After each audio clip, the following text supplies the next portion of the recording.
Depuis 20 ans, nous mettons les mots, nous utilisons les termes. Depuis 13 ans, les citoyens commémorent. Depuis 4 ans, les mouvements citoyens congolais occupent la place publique chaque 2 août. Et c'est après tant de pression citoyenne, tant de mobilisation, tant de risques pris, de dénonciation, que le pouvoir congolais a été contraint de s'aligner avec ce jour de mémoire qui a été initié par la plateforme Kayp il y a déjà 13 ans. Ils ont créé le mot génocide pour caractériser, pour décrire le génocide congolais, pour le qualifier, parce que ces massacres quotidiens que nous vivons dans l'indifférence quasi généralisée de l'Afrique et du monde, c'est un génocide qui tire sa pure violence, qui tire ses racines dans le capitalisme,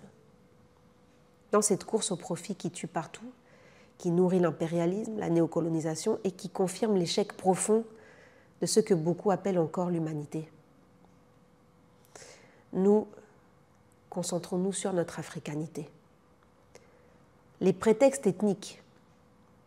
sont instrumentalisés pour servir cette machine-là, ce système meurtrier qui pille les terres congolaises, qui les pille pour mieux faire la guerre dans cette lutte internationale de pouvoir constante, pour rendre les puissants encore plus puissants et pour soumettre les autres encore plus durement, pour déstabiliser notre peuple, pour le détruire de l'intérieur, notamment par son pilier, la femme, dont le corps est utilisé comme champ de bataille, pour détruire aussi nos fils, nos filles, qui sont devenus de la chair à canon, et dont les cendres sont balayées par les machines, les pioches, les pelles, qui servent à piller et à acheminer tous ces minerais depuis 3 décennies. L'industrie de l'armement et des nouvelles technologies, sans le Congo, sans les terres congolaises, il ne pourrait pas. Sans le sang des Congolais, il ne pourrait pas produire autant. Et dans ce business de la guerre, les traîtres africains à la solde des impérialistes ne manquent pas de participer. Financés, orchestrés par des États et des multinationales américaines, européennes, chinoises, israéliennes, qataries, qui sont à l'origine de ce chaos, les régimes sanguinaires rwandais de Paul Kagame, ougandais de Museveni, ainsi que d'autres régimes de la sous-région, organisent et forment des milices qui déstabilisent l'Est du Congo. Ils utilisent des narratifs trompeurs et manipulatoires et réinventent l'histoire de la région pour s'accaparer nos terres géostratégiques, et ils parviennent même à se faire passer pour des victimes aux yeux du monde dans les textes de ce deal économique de Washington déguisé en accord de paix. Ce sont leurs hommes, leurs milices, leurs soldats qui composent le M23 des accords de Doha. Ce business de la guerre, il arrange aussi nos élites congolaises, propriétaires de nombreux sites miniers et gaziers et qui se font des millions sur le sang des Congolais. Dans tous les secteurs, tous les budgets, de celui de la défense jusqu'à des fonds nationaux qui sont destinés aux victimes des conflits armés,